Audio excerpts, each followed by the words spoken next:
God, and we share all these qualities of God. So this month, the quality, the power that we are honoring is the power of strength. So I see you as the radiant light of strength in the world, and affirm that we have the strength to accomplish all that is ours to do. I have the strength to accomplish all that is mine to do. Please share that affirmation with me together. I am the strength to accomplish all that is mine to do. So since I didn't get it so good, we can do it one more time, okay? I have the strength to accomplish all that is mine to do. All right, thank you. So we have already lit the candle for strength, as well as the Christ candle that is constantly burning in our hearts. And this morning, when I came in, I lit a candle for everyone who came in today. And I also lit a candle for all of those who have submitted prayer requests. And then I lit a candle I had the honor this weekend to be with 15 men in the prison that are trying to turn their life around. So I lit a candle for each of those beautiful men that I had the pleasure to meet this weekend. All right, so Wendy's going to read the daily word today. Good morning. I'm Wendy Denman. I do some things around here. The daily word for today is quietness. In quietness, I am refreshed and renewed. Sometimes, especially on my busiest days, I need to be quiet, to step away for a few moments and simply be. I begin by finding a comfortable place. I feel my body relax. My breathing becomes regular and easy, and the busy stream of my thoughts slow as I open my mind and heart to the divine presence within me. I affirm, God is here. Relaxation deepens as I focus on the simple thought, peace, love, wisdom, and understanding fill my awareness. In this timeless moment, there is no discord, there are no concerns, there is only God within and all around me. My heart's wisdom hears the words, I am with you always. Refreshed and renewed, I return to the activities of my day. My soul is at peace and my mind is clear. Inner harmony is restored. And one of my favorite passages from the Bible, be still and know that I am God. That's Psalms 46:10. Now it's mine. Okay, let's pray for a 69-year-old to be found. It's already on silent, so I don't know. Yeah. Thank you for letting us know, God, that you are here. All right, so we are going to take a minute to greet our neighbor. So just please stand, and whoever's accompanying you here near you, you can say hello with a handshake or a hug or whatever your form of communication is preferred. Yeah? How do we do that? Good job. Oh, you could do it on both? Yeah, it's like I have to really engage my brain. I can do it when they're like this. But Yeah? Oh, well, that's an easy way to start there and then turn it.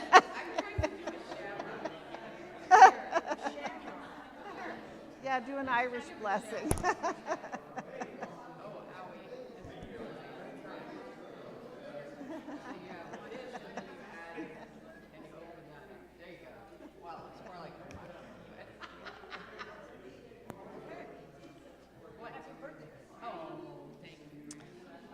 All right, when you return to your chair, please remain standing. If you wouldn't mind, just remain standing because we're going to sing.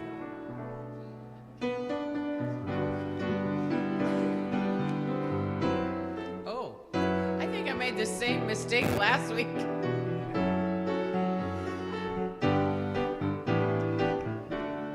I release and I let go. I let the Spirit run my life, and my heart is open wide. Yes, I'm only here for God. No more struggle, no more strife. With my faith I see the light. I am free in the Spirit. Yes, I'm only here for God. I release and I let go. I let the Spirit run my life. And my heart is open wide. Yes, I'm only here for God. No more struggle, no more strife. With my faith I see the light.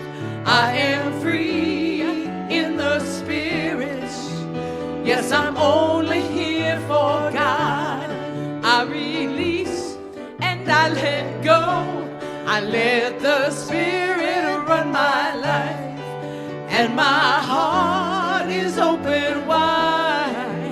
Yes, I'm only here for God. No more struggle, no more strife. With my faith I see the light. I am free in the Spirit. Yes, I'm only here for God. I am free in the Spirit. Yes, I'm only here for God. I am free in the Spirit. Yes, I'm only here for God.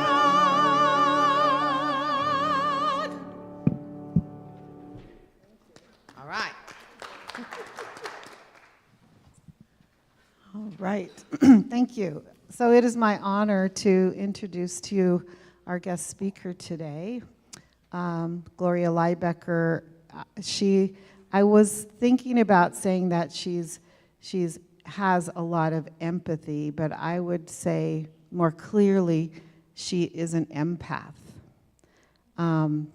Glory is an intuitive healer. I would say she's a mystic. I don't know if she would say that about herself, but I know her to be a mystic. And she is passionate about healing and wholeness, and she is also passionate about animals and using animals in transforming people. So her talk title is Finding My True Self: How Horses and Love Transformed My Life. And I've been looking forward to this for a long time. So welcome, Gloria. Thank you. I'd like to invite you to begin with me with a guided meditation that will support my system to give a talk. So, I invite you to begin by finding a comfortable position, allowing your body to relax and settle.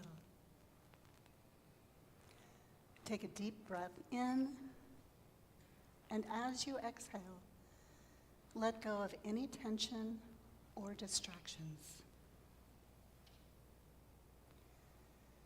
Now bring your attention to your breath. Notice the natural rhythm of your breath, the gentle rise and fall of your chest or abdomen. With each breath, imagine you are inhaling clarity and exhaling any doubts or worries. As you continue to breathe, imagine yourself in a serene and peaceful place in nature. It could be a lush forest, a calm beach, or a majestic mountaintop. Allow this image to come alive in your mind, immersing yourself in the beauty and tranquility of this setting. In this peaceful space, imagine a magnificent horse approaching you.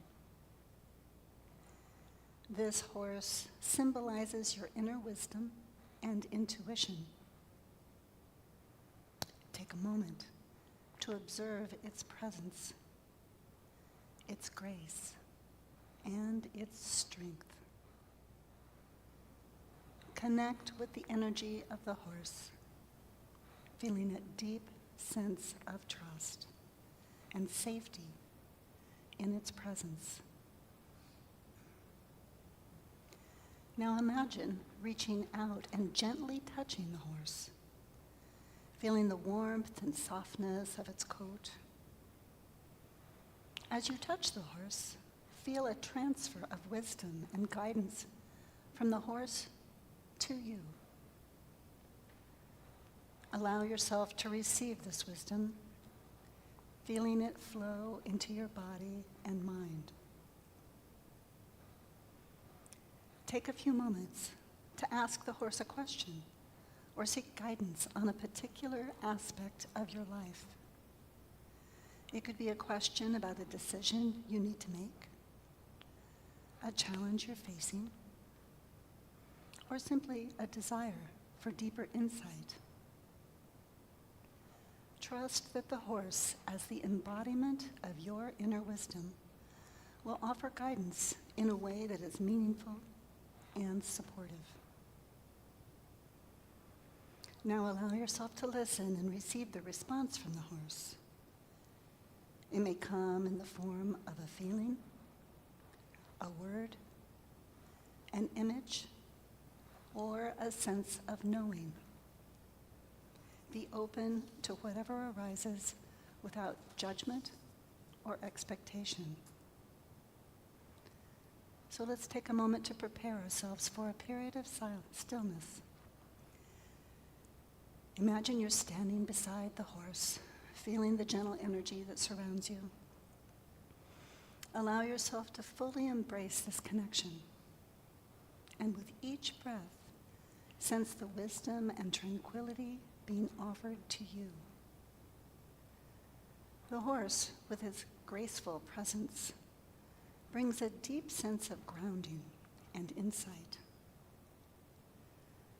Now gently let go of the guided imagery and allow yourself to enter into a space of quiet reflection. As you sit in silence, open yourself to receive the gifts the horse has shared with you. Trust in the messages and feelings that arise during this time, and remain in this peaceful silence, allowing the gifts of the horse to integrate and resonate within you.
Take a moment to express your gratitude to the horse for its wisdom and guidance, and feel a deep sense of appreciation for this connection and the insights you have received. When you're ready, bring your awareness back to your breath and the present moment. Wiggle your fingers and toes, gently bringing yourself back to your physical surroundings.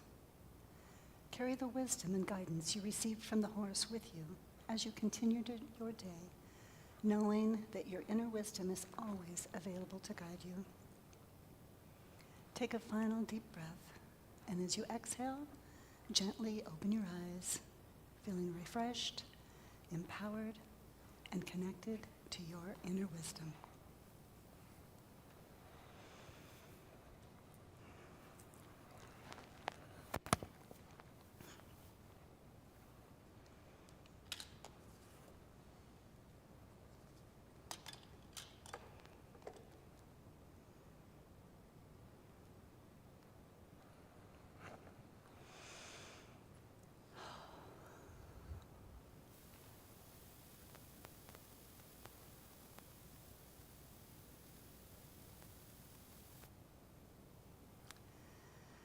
Good morning. As you know, I'm Gloria Lybecker, and I'd like to share with you my journey of healing, transformation, and the profound power of love and of horses. I've got to remember to use this. Let's see if I've got there it is. Okay. As a young child, I literally wore my heart on the outside for a time. I had a pair of pajamas that had a heart on each side, and the words in between read, "My heart belongs to Daddy." At 2 years old, though, I didn't pronounce my R's clearly. So I would say, "My heart belongs to Daddy. This is Daddy's heart, and here's my heart." So my earliest years were filled with the warmth of the fresh outdoors, the wonder of kittens on our property, and hugs from my mother. It was also a world where I learned that not every interaction was safe due to the insecurity of threatening children in my life. I learned that it was safest for me to suppress my emotions, to coexist with the turmoil of theirs. Unfortunately, seeking comfort from my parents was not an option for many reasons. So I adapted by accepting my place as the metaphorical punching bag to avoid conflicts at all costs and to keep the peace.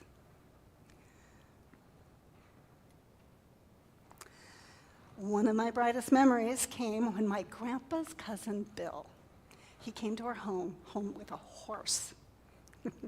For a girl under 10 years old, this was an incredible blessing.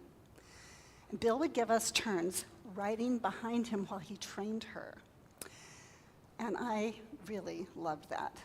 I will never forget the thrill of sitting atop this majestic creature and just feeling the power of the horse beneath me and feel the wind whispering secrets of freedom. So through the years, he taught me how to ride on my own, and I fell in love with this horse. I named her Beauty. She was the bright spot in my world, along with my cat. Life felt really full of joy and curiosity. And then those bright, innocent days began to dim as I entered into adolescence. I was a naive and very innocent 14-year-old. And so, of course, I developed a crush on a boy. He didn't even know I existed. But when I told someone about my crush, they set up a rendezvous. I snuck out of the house that night, and I met him on his motorcycle outside the berry fields. I hopped on, and he took off, and oh my gosh, that was such a thrill. He drove for miles, and when we came to a small home in the country, I wondered, what are we doing here? We walked in, and there was an older boy sitting downstairs. There was black lights on. I'd heard about him, never seen him before. Rock music was playing, and it smelled funny. He took me upstairs, where I saw a mat with blankets on the ground. I backed away and resisted, and I was overpowered. Afterward, he took me back to the berry fields, and I tore through them, sobbing. This was not supposed to happen. My heart was utterly crushed. It felt like the end of my world. Once I got home, I didn't believe I could tell anyone the terrible truth. So as always, I suppressed my emotions and I pretended I was okay. And when my sister asked what happened, I just said, well, now I'm a woman. The statement masked my pain, and yet it only further isolated me. One day, it was sometime later, my dad came to pick me up from school, which was really unusual. Once in the car, he became someone I didn't know. He terrified me. while very colorfully telling me how worthless I was. A horrible, despicable, disgusting, revolting, contaminated, low-down nobody. Apparently, my sister had written a letter to her boyfriend telling him her version of my experience, and my mother had found it. My parents didn't ask me what had happened or how I felt. Instead, they told me who I was in ways that shattered my sense of self, and my world went from small to smaller. I internalized their words, believing that I was irreparably damaged, and the weight of that shame became unbearable. Inside, I was wailing, no, that's not me. It wasn't just the incident that hurt. It was the way I was treated in relationship afterwards.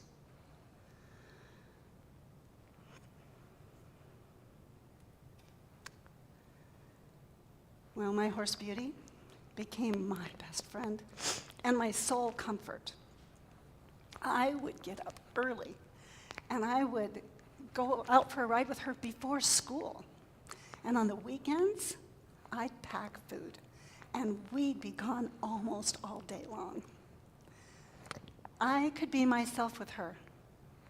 She loved eating grass, and I would just lay on her back, bareback's the best, looking up at the clouds and dreaming big dreams of living the life I loved. It felt so good to be a part of her life, and it made such a difference for mine. Oops. Yeah. Well, the relationships I had after that, they never lasted. From young and immature to domineering and abusive. I existed in a survival mode, simply trying to protect my children, but not knowing how, never having been taught. Over time, the pattern of my past began to show itself more and more clearly, which I didn't truly recognize until about 25. And the patterns of beliefs that were imprinted in my consciousness were, I am worthless. I'm no good. I'm not allowed to be powerful. I must hide my light. I am to serve others and set myself aside. I'm not worthy of being recognized as a person of value. I have no value. After making the courageous decision to go home and tell the truth, I thought it would improve everything instantaneously. Sadly, that was not the case. The very first truly supportive step I ever took was to seek help from a kind counselor. She met me right where I was and opened a brand new door for me. This is where I experienced being seen and heard in my truth and known for who I truly was. It wasn't all uphill from there. I still repeated the pattern of bad relationships for a time, and my life split into two parts: my successful career and the respected position I held in community, and my home environment, the life that was replicating that abusive environment that I was raised in. I just didn't understand how this could be. How had I placed myself and my children in harm's way again? I was drawn to what was familiar, even when it hurt me. What is familiar is often what is familial. I'll say that again. What is familiar is often what is familial. Our trauma is carried down generation to generation, and it's often passed down to our children. Maybe you recognize your parents' trauma or have suffered the repercussions of it yourself. I thought I just needed to do better. That was it. If I could just do better, everything would be okay.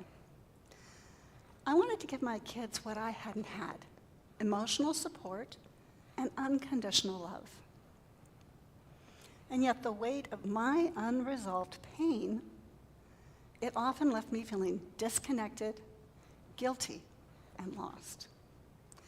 I found myself stuck in cycles of shame and self-blame. And no matter how much I tried, it felt like I was never enough.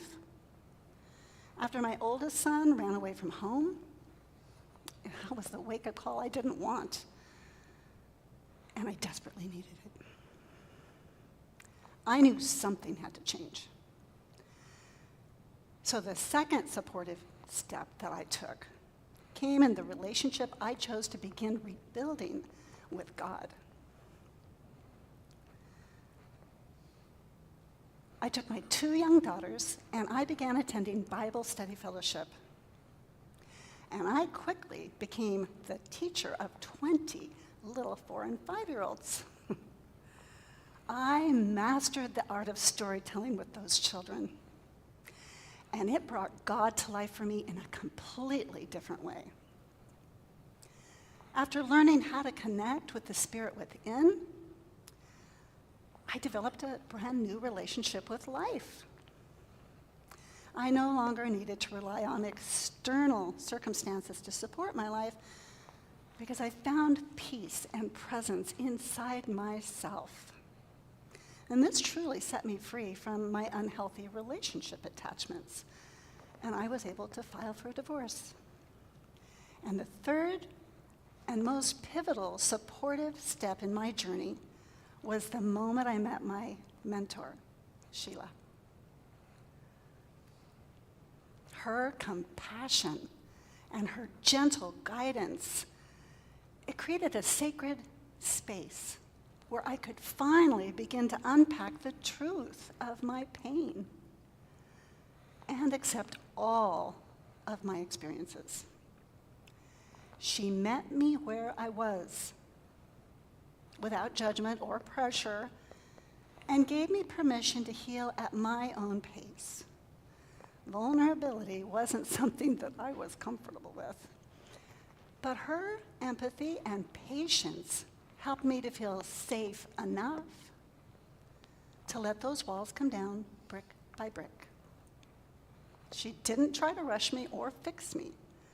She simply held space with me to be where I was. She accompanied me. I began to understand something profound. I was never broken. The patterns I'd lived, they were learned behaviors. They were survival strategies that were born from a nervous system that it was in constant fight or flight. And my brain had learned to protect me from harm. And in doing so, it also kept me from truly living. This understanding, it was a very gradual process of learning to listen to my body, to recognize the signals of dysregulation, and to respond with compassion rather than judgment. I learned to name the experiences that felt really overwhelming and to see them for what they were. They were echoes of the past that no longer needed to define my future. I discovered that healing's not about erasing the past. It was about learning how to meet myself with the same empathy and care Sheila had met me with. It was about rewriting the stories that I had been telling myself, stories of unworthiness, of failure, and of fear, and transforming them with deep roots, truths that are rooted in love and compassion, compassionate understanding. And this opened up new opportunities for me, including new love in my life, in the form of my husband, Richard. He is the glue that brought our whole family together, and to this day, he encourages me to follow my heart and to sing songs that resonate with my soul. He claims I'm his destiny, Richard also brought horses back into my world. It was through partnering with my herd of horses that I began to understand the power of living from the heart instead of from survival. They don't see us with lenses of fear or expectation. They simply meet us where we are, offering unconditional presence and connection. Horses, with their innate ability to connect deeply without judgment, they embody the essence of what I refer to as the tree of life. While on my journey, I recognize that there are two ways that we can perceive life, and they're represented by two trees, where decision by decision, day by day, it influences on how we perceive ourselves, how we perceive others, and how we perceive our world. You know, my heart connection with my first horse, Beauty, she set the foundation for everything I do today, helping others find their way out of that tree of knowledge and connecting their hearts with the second tree, the tree of life.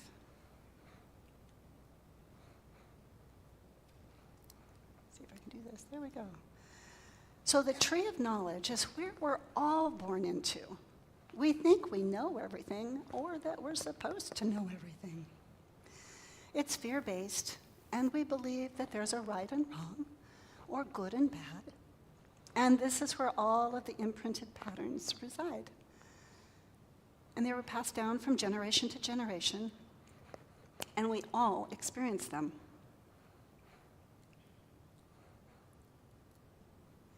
This is the tree of life, where we become heart-connected and love-based. And when we abide here, there's no judgment of right versus wrong or good versus bad. There's simply an acknowledgement of what is and recognition of what serves life. Life is abundant. So maybe you don't know which tree you're living by. It is our responsibility to become aware. When I first designed this method, I was really struggling as a mother to communicate effectively. And now I use it in my heart-led facilitation practices at my retreats and also in the online courses that I offer.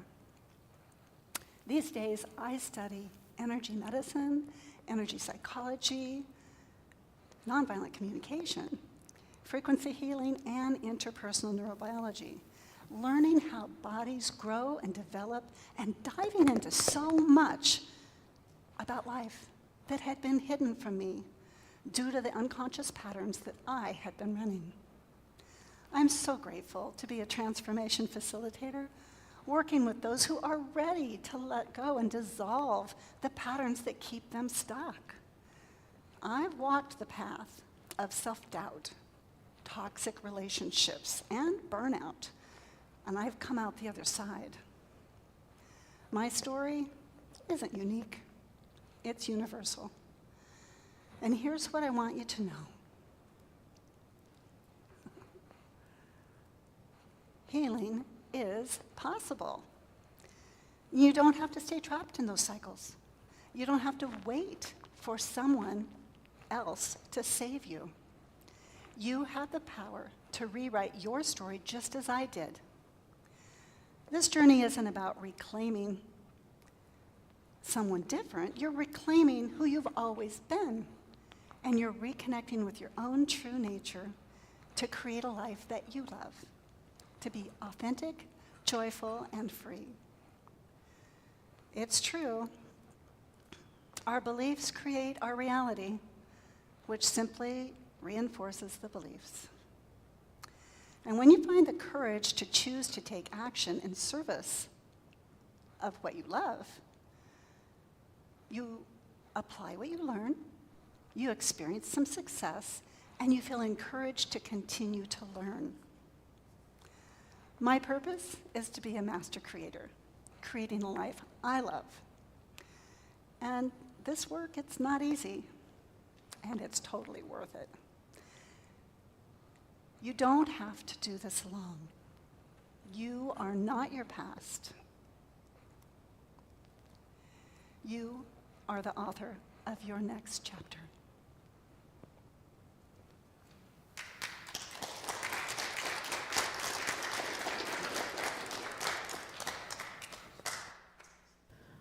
Wow. We're gonna have a song right now, but I have to tell this story because I was communicating with Gloria this week, and so I was thinking about her a lot, and I was anticipating being here with her. And so yesterday morning, I woke up and I had this. I was getting ready to go back into the prison. And so we always start with a gathering where we kind of have to share something about ourselves. And so this is what intuition, the picture came to me, it was exactly what you just said about the tree of life and the tree of knowledge.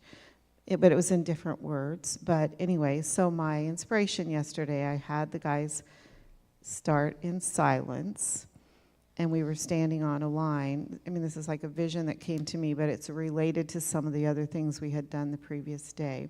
So they were standing on a line, and I said, I invite anyone who is determined to not let your past determine your future to cross the line and come into the circle. And so they crossed the line, and then we all sat in silence for just a minute. And I said, I'm going to invite you to stand and affirm with an I am statement, something that's true about you that is going to ensure that you are writing your next chapter. Those are the words that came to me. And so I'm going to borrow your tree of life and your tree of knowledge. I hope you can hear. But anyway, it's like that. This synchronicity of this moment is so evident to me. And the synchronicity of when I first met you and I introduced you to my granddaughter. And then hearing your story, of course, I'm sure we all related in different ways to what Gloria had to say. So, I mean, there's no accidents in the world. There's no accidents in how life shows up for us. And it's just such an honor to be in this place right now, just to be in this place. So thank you so much, Gloria. I appreciate you.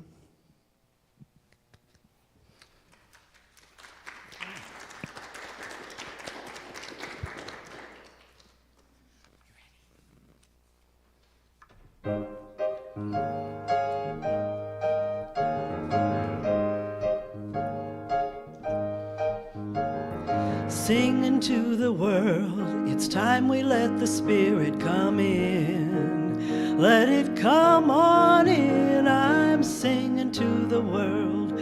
Don't you feel the caught in the spin? Look at where we've been. We've been running around year after year, blinded with pride, blinded with fear. But it's daybreak. If you want to believe, it can be daybreak. There's no time to grieve. Said it's daybreak. If you'll only believe and let it shine, shine, shine all around the world. Singing, singing, singing to the world. Singing, singing, singing to the world. What's the point of putting it down? There's so much love to share. I'm singing to the world. Don't you see it all comes around? The feelings everywhere. We've been closing our eyes day after day, covered in clouds, losing our way. But it's daybreak. If you want to believe, it can be daybreak. There's no time to grieve. Said it's daybreak. If you'll only believe and let it shine, shine, shine all around this world. singing, singing, singing to the world. Singing, singing, daybreak. Can you feel it? It's daybreak, daybreak. Can you feel it? It's daybreak, daybreak. Can you feel it? Daybreak.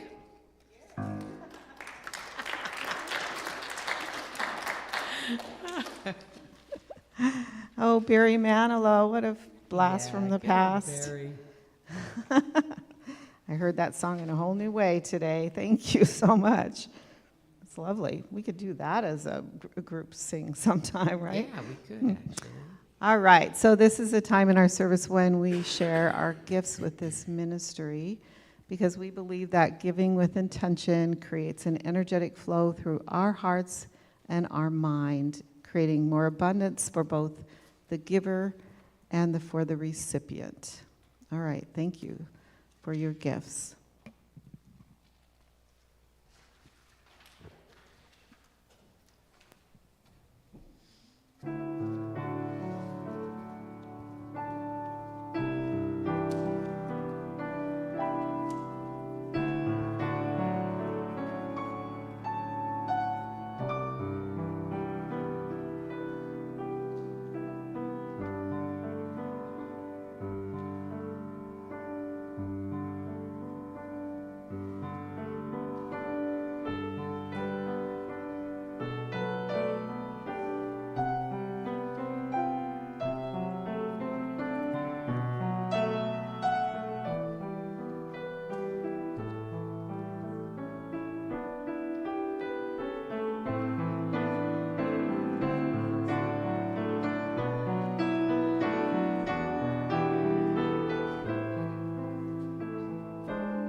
Lovely. Thank you, Sandra. All right. I invite you to share our love offering blessing together. Divine love in, through, and as me blesses and multiplies all that I am, all that I have, all that I give, and all that I receive. Thank you. All right, let's share in our unity statement for peace together. Unity stands for peace in the presence of conflict, for love in the presence of hatred, for forgiveness in the presence of injury. Unity honors the many names for God, the many paths to God, the many ways to worship God, for there is one power and presence of God, and that God loves each one of us equally. It is therefore the position of unity to urge all nations, their leaders, and their people to turn to God by whatever the name for guidance during these challenging times, and to pursue peace, for this is what honors the God of all our faith traditions. And isn't that absolutely true? All right, some announcements today. Yes, our family ministry is back. We have contracted with Katie at the Learning Cooperative, and she is ready to receive children. She's offering a unity curriculum, but also she's offering right now a, what's the name of her class? Does anybody remember? Improv. She's offering improv classes for adults and children. And doesn't that sound like a hoot? So spread the word about that if you have children, grandchildren. I think Katie's going to be an awesome addition to our service here. So welcome to Amber. So we know Amber as one of our guest speakers, Amber McKinsey, and she is now an administrator here. And it, by happenstance, which is how things happen, right? It was just a wonderful interaction between she and Jeff, and she said, well, I'm interested in doing this. And you may have noticed that our newsletters have a little bit more creativity, a little bit more spice to them because of Amber's influence and intuition. So we welcome her with open arms. She's going to be a great addition as well. We are having our annual meeting next weekend, next Sunday after service, and so it is a potluck. There is a sign up over here, or is it out there? It's out there. Okay, there's a sign up out front where we encourage you to let us know what you plan on bringing. Of course, we always have way more than we need. There's no concern about a lack of food. All right, thank you. We are taking donations for local pet shelters, and there is a bin out front as you come in. You might have seen it when you came today. So that is now through next Sunday, so if you'd like to bring and share. We are looking for volunteers. There's lots of opportunities. Just let one of us know, and we will plug you in with whatever your gifts are. We do have a sacred support circle. This is really open for anyone who's just feeling you want to be in connection with other people. It's the second and the fourth Sunday of the month. So that would be, next one would be next Sunday. It starts at 4 o'clock. We do have Course in Miracles. There's a Zoom conference for Course in Miracles study on Thursday nights, but also there's a live meeting at the South Hill Church on Tuesdays. If you want to participate in the Thursday night, you need to get the link from Jeff. Just send him an email, unityjefftawny@gmail.com. All right, we don't have any youth today, but let us just say the blessing. We will say it for ourselves. So together, be the love we are, sing the song we sing, share our joy of life, people far and near. Yeah, thank you. So we will envision having youth in the future. Thank you. Is that the last of the? So the only other one is we do offer meditations on Wednesday nights, and Amber has made a slide for that, so let's make sure you get that. We offer every Wednesday night, we offer meditation starts at 6 o'clock. And just as a FYI, for looking forward, we are going to be offering a book study class on the book called Crucial Conversations, and it is amazing. It is a requirement. The time at which you learn these lessons is your choice, but I'm telling you, we've learned a lot, and it is amazing. So I invite you to consider that. I believe there will also be a Zoom option as well as a live option for those classes, and that's going to start very soon. I can't tell you enough good about it. As a student of NVC, this is like NVC on steroids. Say hi to Jeff. Oh, yes. So yeah, hopefully you all know Jeff and Julie are enjoying a vacation with Jeff's daughter and his grandchildren, and they are in Colorado. I know they are at the Unity in Denver, I think, today. They were going to go to two different Unity churches. I think this Sunday is Unity Denver, which is, I think, called Mile High Unity or something. And then tomorrow, synchronicity again, tomorrow there was going to be a lecture by an author. It's either an author or a musician that they were familiar with, and I think that's in Colorado Springs. And you know it's very sunny in Colorado. It's been cold, but it's always sunny even when it's cold. So picture them in the sunshine, enjoying the love of their family and grandchildren, and also this great connection with Unity in multiple ways. So happy for them to take some time away. All right, let's stand and get in a circle. We will sing the peace song.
throw a little love around.